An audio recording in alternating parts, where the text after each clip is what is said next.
نحمده ونستعينه ونستغفره ونؤمن به ونتوكل عليه ونعوذ بالله من شرور أنفسنا ومن سيئات أعمالنا من يهده الله فلا مضل له ومن يضلله فلا هادي له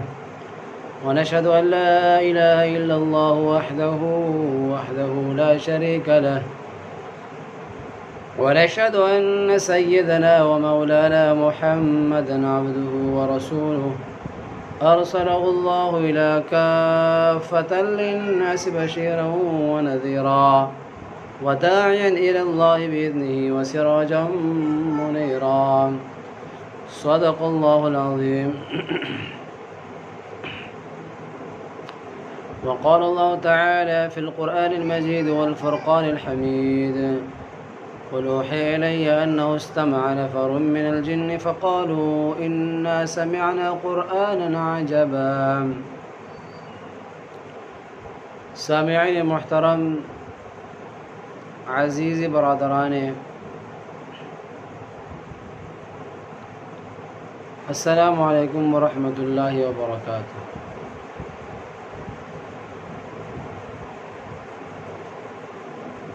میرے بزرگوں اور بھائیوں دوستوں، آج میں آپ حضرات کے سامنے ایک نیا موضوع لے کر آیا ہوں جو جنات کے قبول اسلام پر مشتمل ہے، کہ جنات نے کس طریقے سے اسلام قبول کیا اور جنات کیا چیز ہے، اس کی تحقیق کیا ہے۔ سامعین محترم، میں نے آپ حضرات کے سامنے 29ویں پارے کی ایک سورۃ الجن کی پہلی آیت تلاوت فرمائی۔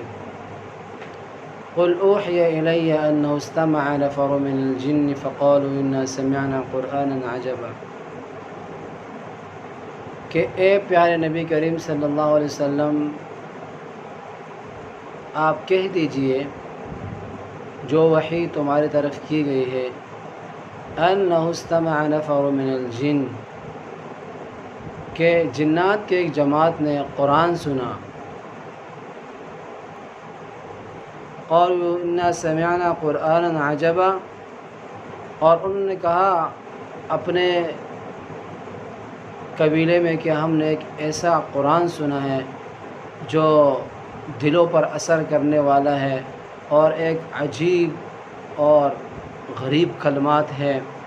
جو انسانوں کے دلوں پر بادشاہیت کرتے ہیں، اس طریقے سے ایک کلام سنا ہے۔ سامعین محترم، اصل میں مسئلہ اس صورت کا شان نزول میں ہے کہ اس صورت کے شان نزول مختلف بتائے جا رہے ہیں۔ ایک شان نزول تو یہ ہے، شان نزول کا مطلب ہوتا ہے کہ اس کا سبب نزول کیا بنا، کون سا اس طرح واقعہ بنا۔ تو دور جاہلیت میں چونکہ جنات آسمانوں کی طرف چڑھتے تھے، جاتے تھے اور غیبی باتیں سننے کے بعد وہ باتیں اپنے کاہنوں کو آ کر کے بتاتے تھے۔ یہ سلسلہ نبی آخر الزمان صلی اللہ علیہ وسلم کی آمد سے پہلے تھا۔ تو جب نبی علیہ السلام دنیا میں تشریف لائے تو چونکہ یہ سلسلہ بند ہوا سورۃ الجن کے نزول کی وجہ سے، ایک سبب تو یہ بتایا جا رہا ہے۔ دوسرا سبب یہ ہے سامعین محترم کہ دور جاہلیت میں جب لوگ سفر کرتے تھے جنگلات میں، بیابانوں میں، تو وہاں پہ چونکہ جب پڑاؤ ڈالتے تھے تو وہاں پناہ مانگتا تھا جو بندہ بھی ہوتا، اعوذ بولی هذه الوادی، مطلب یہ ہے کہ میں پناہ مانگتا ہوں اس وادی کی ولی کی، یعنی جو اس وادی کی جنات میں سے جو سب سے بڑا جن ہے اس کی شر سے میں پناہ مانگتا ہوں۔ تو اس کی وجہ سے تمام شروں سے چونکہ وہ محفوظ رہتا تھا۔ مطلب یہ کہ ان کی شرکی الفاظ تھے۔ تو ایک سبب نزول یہ بتایا جا رہا ہے کہ سورۃ الجن اس واقعے کے بعد نازل ہوئی۔ تیسرا سبب نزول یہ بتایا جا رہا ہے کہ جب شروع کا اسلام جب شروع ہوا، آپ صلی اللہ علیہ وسلم نے اسلام کی دعوت شروع کی اور اسلام کی دعوت جو ہے پھیلنی شروع ہو گئی، تو کفار مشرکین مکہ خلاف ہو گئے، حضور صلی اللہ علیہ وسلم کے خلاف ہو گئے۔ تو یہ بھی اس کے ایک سبب نزول بتایا جا رہا ہے۔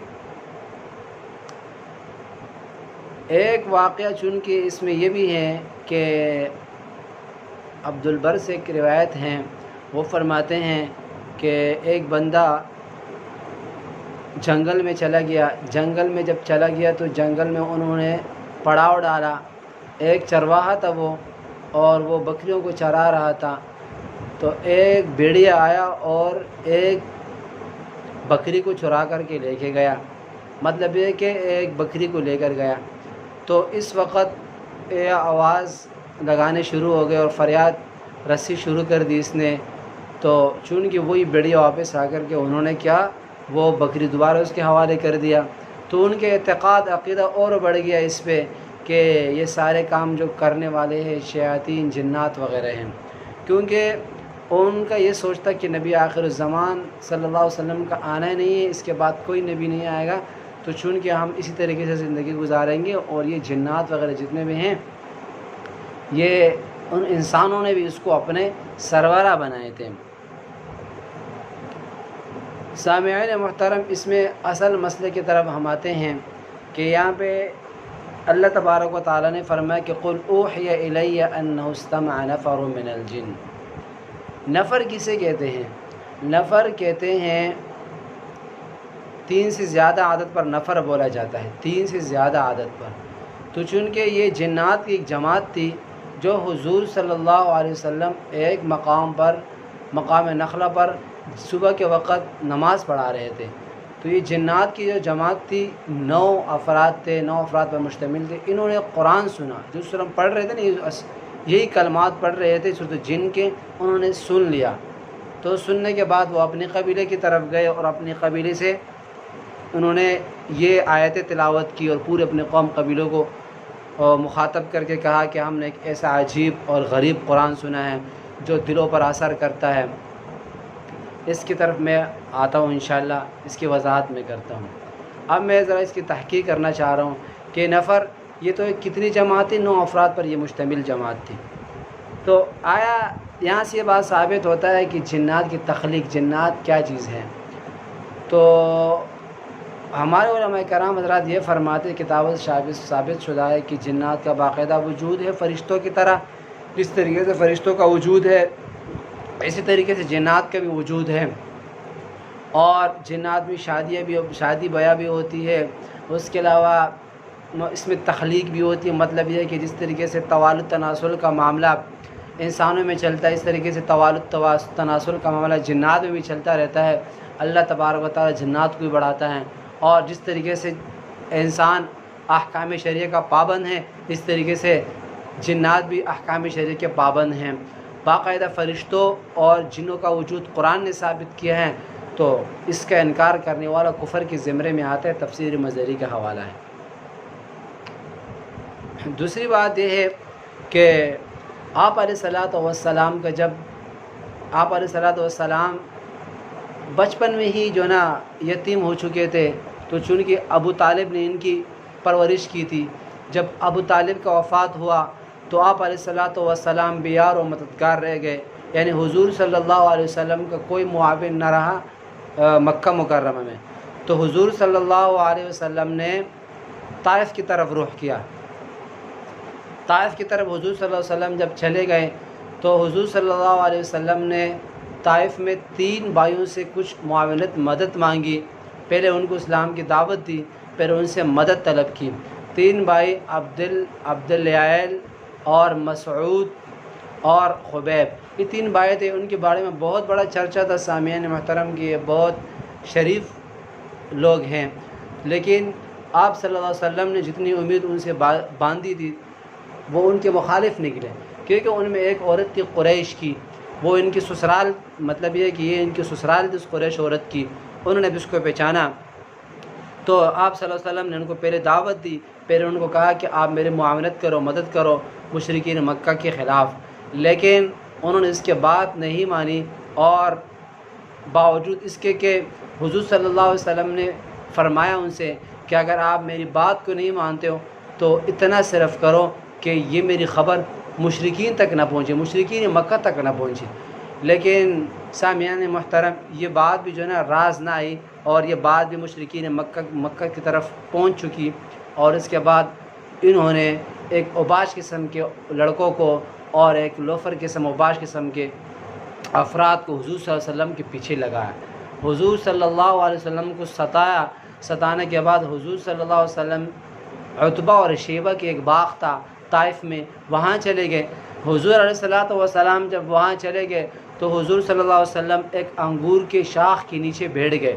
جب بیٹھے تھکے تھے، شیبہ اور عتبہ ان دونوں نے حضور علیہ السلام کو دیکھا، جب دیکھا تو ان پر کچھ ترس آیا، انہوں نے انگور کا ایک خوشہ لیا، ایک غلام کو حوالے کیا اور غلام کو فرمایا کہ یہ خوشہ آپ علیہ السلام کی طرف پہنچا دیں۔ جب حضور صلی اللہ علیہ وسلم کی طرف وہ خوشہ پہنچایا غلام نے تو حضور علیہ السلام تھکے تھے، حضور صلی اللہ علیہ وسلم نے بسم اللہ پڑھا۔ اس غلام نے جب بسم اللہ کو دیکھا تو وہ حیران ہوا کہ واللہ آج سے پہلے کبھی زندگی میں نے اس طریقے سے بسم اللہ اور اس طریقے سے کلام نہیں پڑھا ہے، یہ تو عجیب اور غریب کلام ہے، معجزانہ کلام ہے۔ تو حضور علیہ السلام نے ان سے پوچھا کہ آپ کا نام کیا ہے؟ انہوں نے کہا کہ میرا نام عداس ہے اور میں قبیلہ عنوان کے رہنے والا ہوں۔ تو حضور علیہ السلام نے فرمایا کہ آپ یونس بن متا کے قبیلے کے رہنے والے ہیں، وہ تو اللہ کے نبی تھے، جس طریقے سے میں اللہ کا نبی ہوں۔ تو فوراً وہ اس کے پاؤں پر پڑے، عداس نامی شخص، اور چھوما۔ تو یہ ماجرا عتبہ اور شیبہ دونوں دیکھ رہے تھے۔ جب چونکہ وہ پلٹ کر کے آیا اس کی طرف، تو انہوں نے کہا کہ آپ نے کیا کیا ہے اس شخص کے ساتھ، کیونکہ آپ نے ایسا معاملہ کیا، آپ کو بے دین نہ کرے، اللہ آپ کو برباد کرے۔ انہوں نے جواب دیا کہ میرے آقاؤں، میں نے ایک ایسا خطاب اور میں نے ایک ایسا کلام سنا ہے کہ میں نے زندگی بھر میں اس طریقے سے کلام نہیں سنا۔ تو چونکہ حضور علیہ السلام اس کے بعد چلے گئے ناراض ہو کر کے، تو صبح کے وقت مقام نخلہ میں آپ علیہ السلام نماز پڑھا رہے تھے۔ آپ چونکہ معاملہ یہ ہوا تھا کہ جنات کا جو سلسلہ جنوں کا تھا، جو میں نے آپ کے سامنے پہلے بھی ذکر کیا کہ وہ آسمان کی طرف چڑھتے تھے اور کیا وہاں سے غیبی باتیں سن کے کائنوں کو بتاتے تھے، وہ معاملہ ہی ختم ہو چکا تھا۔ تو جناتوں نے اپنے پورے قوم قبیلوں کو جمع کیا کہ بھائی کوئی ضرور کوئی ایسا واقعہ ہو چکا ہے دنیا میں کہ اس کی وجہ سے اللہ تبارک و تعالیٰ نے آسمانوں کے دائروں پہ اور اوپر چڑھنے پر پابندی لگا دی، کوئی ہو چکا ہے۔ جاؤ قبیلے میں بڑھ جاؤ، ملکوں میں چلا جاؤ، لیکن تلاش کرو کہ کیا واقعہ ہو چکا ہے۔ تو سامعین محترم، کچھ وفد یہاں کی طرف، کچھ وفد نے جنات کے وفد نے رخ کیا، تو وہ جا رہے تھے حجاز کے مقام کی طرف، لیکن مقام نخلہ میں انہوں نے اچانک اللہ تبارک و تعالیٰ نے جو ہے نا ان کی طرف وہاں رخ کیا، اور حضور علیہ السلام وہاں نماز پڑھا رہے تھے۔ حضور صلی اللہ علیہ وسلم نے ان کو بالقصداً قرآن نہیں سنا، بلکہ وہ ایک نماز پڑھا رہے تو انہوں نے اس قرآن کو سنا۔ سننے کے بعد وہ بالکل ایک حیرت اور حیران کن رہ گئے، اور وہ چلے گئے اپنے قوم قبیلے کی طرف۔ وہ قرآن وہ اس کو کن الفاظوں کے ساتھ سمجھا رہے ہیں وہ یہ ذرا سنیں۔ قل اوحی الی انہ استمع نفر من الجن فقالوا انا سمعنا قرآنا عجبا۔ اے ہماری قوم، ہم نے ایک ایسا قرآن سنا ہے کہ وہ تعجب میں ڈالنے والی ہے، بالکل یہدی الی الرشد فآمنا بہ ولن نشرک بربنا احدا۔ اور وہ ایسا قرآن ہے کہ وہ رہنمائی کرتا ہے، انسانوں کی رہنمائی کرتا ہے، انسانوں کو ہدایت یافتہ کرتا ہے۔ فآمنا بہ، تو ہم نے اس قرآن پر ایمان لایا۔ ولن نشرک بربنا احدا، اور اے ہماری قبیل قوم، ولن نشرک بربنا احدا، ہم زندگی بھر بھی جو ہے نا کسی ایک کو بھی اللہ کے ساتھ شریک ٹھہرائیں گے، ہم آج کے بعد اللہ کے ساتھ کسی کو شریک نہیں ٹھہرائیں گے۔ وَلَن نُشْرِكَ بِرَبِّنَا أَحَدًا وَأَنَّهُ تَعَالَى جَدُّ رَبِّنَا مَا اتَّخَذَ صَاحِبَةً وَلَا وَلَدًا، اور ہمارے جو جد ہمارے رب جو اتنی بڑی شان والا ہے، وَأَنَّهُ تَعَالَى جَدُّ رَبِّنَا مَا اتَّخَذَ صَاحِبَةً وَلَا وَلَدًا، نہ ان کی کوئی بیوی ہے اور نہ ان کی اولاد ہے. یہ سب ہماری غلط فہمیاں تھی جو اس سے پہلے ہم جو نا کرتے تھے، آپس میں اس کے تذکرے کرتے تھے. کچھ بھی اس طریقے سے نہیں ہے. وَأَنَّهُ كَانَ يَقُولُ سَفِيهُنَا عَلَى اللَّهِ شَطَطًا، اور ہم میں سے جو بعض بیوقوف قسم کے لوگ ہیں اللہ پر جھوٹ باندھتے ہیں. وَأَنَّا ظَنَنَّا أَن لَّن تَقُولَ الْإِنسُ وَالْجِنُّ وَأَنَّا ظَنَنَّا أَن لَّن تَقُولَ الْإِنسُ وَالْجِنُّ وَأَنَّا ظَنَنَّا أَن لَّن تَقُولَ الْإِنسُ وَالْجِنُّ. اور اس کے بعد جو ہے نا ہم میں سے بعض انسان جو یہ کہتے ہیں علی اللہ، اور ہم میں سے بعض انسان اور جنات اللہ تبارک و تعالیٰ پر جھوٹ باندھتے ہیں، حالانکہ کوئی ایسی بات نہیں ہے. اللہ تبارک و تعالیٰ کو کوئی بھی ہرا نہیں سکتا. اور کیا کہہ رہے تھے اپنے قوم کو؟ وَأَنَّهُ كَانَ رِجَالٌ مِّنَ الْإِنسِ يَعُوذُونَ بِرِجَالٍ مِّنَ الْجِنِّ فَزَادُوهُمْ رَهَقًا، اور اپنے قوم کو یہ کہہ رہے تھے کہ اور ہم میں سے جو بعض انسان ہیں وہ پناہ مانگتے ہیں جنات سے، جنات کو اپنے رب سمجھتے ہیں، جنات کو اپنے بڑے سردار سمجھتے ہیں، حالانکہ جنات کچھ بھی نہیں ہے، کیونکہ ہم بھی اس طریقے سے ایک مخلوق ہے اللہ کی، اور وہ اپنے آپ کو اتنے انسان کیا سمجھتے ہیں، ان کو بہت بڑے سمجھتے ہیں. وَأَنَّهُ كَانَ رِجَالٌ مِّنَ الْإِنسِ يَعُوذُونَ بِرِجَالٍ مِّنَ الْجِنِّ فَزَادُوهُمْ رَهَقًا وَأَنَّهُمْ ظَنُّوا كَمَا ظَنَنتُمْ أَن لَّن يَبْعَثَ اللَّهُ أَحَدًا، اور انہوں نے ایسا گمان کیا ہے جیسا کہ تم نے بھی گمان کیا ہے. أَن لَّن يَبْعَثَ اللَّهُ أَحَدًا، یعنی انسانوں نے ایسا گمان کیا ہے جیسا کہ تم گمان کرتے ہو کہ اللہ کسی پیغمبر کو، کسی نبی کو نہیں بھیجیں گے. ہرگز یہ بات بھی ہماری غلط ہے، کیونکہ اللہ تبارک و تعالیٰ نے نبی آخر زمان کو بھیجا ہے دنیا میں. وَأَنَّهُمْ ظَنُّوا كَمَا ظَنَنتُمْ أَن لَّن يَبْعَثَ اللَّهُ أَحَدًا وَأَنَّا لَمَسْنَا السَّمَاءَ فَوَجَدْنَاهَا مُلِئَتْ حَرَسًا شَدِيدًا وَشُهُبًا. اور اے قوم قبیلو، جب ہم وَأَنَّا لَمَسْنَا السَّمَاءَ، جب ہم آسمان کو ٹٹولتے تھے نا، فَوَجَدْنَاهَا، یعنی جب ہم نے بھی آسمان کو ٹٹولا، نبی کی آمد کے بعد آسمان کو ٹٹولا، فَوَجَدْنَاهَا مُلِئَتْ حَرَسًا شَدِيدًا وَشُهُبًا، تو ہم نے کیا پایا؟ اس کو ایک چوکیداروں سے، سخت قسم کے چوکیداروں سے بھرا پڑا پایا. بالکل وہ چوکیداروں سے ایسا تھا کہ ہم اوپر جانے ہمارے بالکل ناممکن تھا ہمارا جانا. وَأَنَّا لَمَسْنَا السَّمَاءَ فَوَجَدْنَاهَا مُلِئَتْ حَرَسًا شَدِيدًا وَشُهُبًا، اور آگ کے شعلوں سے ہم نے ان کو بھرا پڑا پایا. جو جنات چلتا ہے تو شہاب ثاقب اس کا پیچھا کرتا ہے. آگے کیا فرمایا؟ وَأَنَّا كُنَّا نَقْعُدُ مِنْهَا مَقَاعِدَ لِلسَّمْعِ، اور ہم نے جب ہم بیٹھتے تھے گاد لگا کر کے باتوں کے لیے نا، ہم پہلے جب جاتے تھے وَأَنَّا كُنَّا نَقْعُدُ مِنْهَا مَقَاعِدَ لِلسَّمْعِ، اور اب بھی جب ہم جو ہے نا گاد لگاتے ہیں وہاں سننے کے لیے بات. فَمَن يَسْتَمِعِ الْآنَ يَجِدْ لَهُ شِهَابًا رَّصَدًا، پہلے ہم کرتے تھے نا، لیکن اب کیا ہے؟ فَمَن يَسْتَمِعِ الْآنَ، اب جو بھی جو ہے نا اس طریقے سے جو ہے نا کان لگا کے سنتا ہے، يَجِدْ لَهُ شِهَابًا رَّصَدًا، تو شہاب ثاقب ایک ایسا انگارہ ہے کہ اس کا پیچھا کرتا ہے، اس کو نہیں چھوڑتا. وَأَنَّا مِنَّا الصَّالِحُونَ وَمِنَّا دُونَ ذَلِكَ، اور ہم میں سے بعض مسلمان ہیں، اچھے لوگ ہیں، نیکوکار ہیں، لیکن بعض لوگ کا ہے کافر ہے. تو یہاں سے ثابت ہوا کہ مسلمانوں اور شیاطین میں مسلمان اور کفار دونوں قسم کے مذاہب ہیں، بلکہ مختلف قسم کے فرقے ہیں، اور ہر قسم کے جس طریقے سے انسانوں میں مختلف فرقے مذاہب ہیں، اس طریقے سے ان میں بھی فرقے ہیں.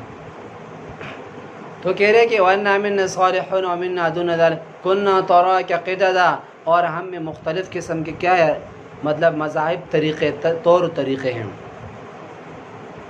تو سامعین محترم، یہ جنات کا جو ہے نا ایک جنات کے بارے میں سارے آیتیں تھی جو اب جنات اپنے قوم قبیلوں کو اور اپنے افراد کو یہ ان سے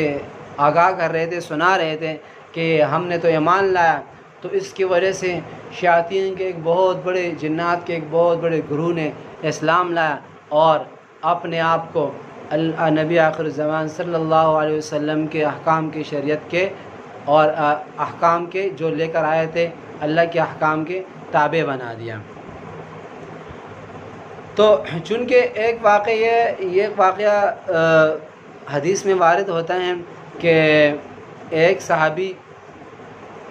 نے ایک جن دیکھا۔ جب ایک جن دیکھا تو اس میں دیکھا کہ اس پر ایک پرانا قسم کا جبہ تھا، تو ایک تعجب ہوا۔ جن نے اس کو کہا کہ آپ مجھے اتنے تعجب سے دیکھ رہے ہو، لیکن آپ کو پتہ ہے کہ یہ جبہ میں 700 سال سے پہن چکا ہوں، یعنی 700 سال اس کے ہو گئے، کیونکہ اسی جبے میں مجھے عیسیٰ علیہ السلام نے دیکھا تھا، اور اسی جبے میں میں نے نبی علیہ السلام کے پیچھے نماز پڑھی ہے، یعنی ہم نے وہ جو آیتیں نازل ہوئی تھی نا، اسی جبے میں میں نے وہ آیتیں سنی تھی، اور اسی جبے میں میں نصیبین جو 8-9 افراد پر جو جنات کی جماعت تھی اس میں سے ایک ہوں۔ تو سامعین محترم، یہ ایک واقعہ ہوا جو میں نے آپ کے سامنے رکھا۔ یہ کس معاملے میں تھا کہ نبی علیہ السلام کی طرف جنات کی جماعت آئی نہیں تھی، بلکہ نبی علیہ السلام کو وحی کے ذریعے سے پتہ چلا کہ آپ کے اوپر جو آیتیں نازل ہوئی ہے اس کو جنات نے سن کے اپنی قوم قبیلے کی طرف یہ باتیں لے کے اور ایمان لائے، ساری پوری جماعت ایمان لا چکی ہے۔ ایک دوسرا واقعہ ہے کہ نبی علیہ السلام کو رات کے وقت جنگل کی طرف بلایا گیا، وہ چونکہ الگ واقعہ ہیں۔ اس میں بھی نبی علیہ السلام جنات کو اسلام کی دعوت دے رہے تھے، اور بہت سارے جناتوں نے اس میں سے ایمان قبول کیا تھا، اسلام لایا اور اپنے آپ کو شریعت کے پابند بنائے۔ تو کہنے کا مقصد یہ ہے سامعین محترم کہ اللہ تبارک و تعالی انسان کو، نسل انسانی کو یہ دکھانا چاہ رہے تھے کہ دیکھو جنات کی جماعت جو اتنی شریر جماعت تھی، انہوں نے بھی اللہ کے احکام کی پابندی کی اور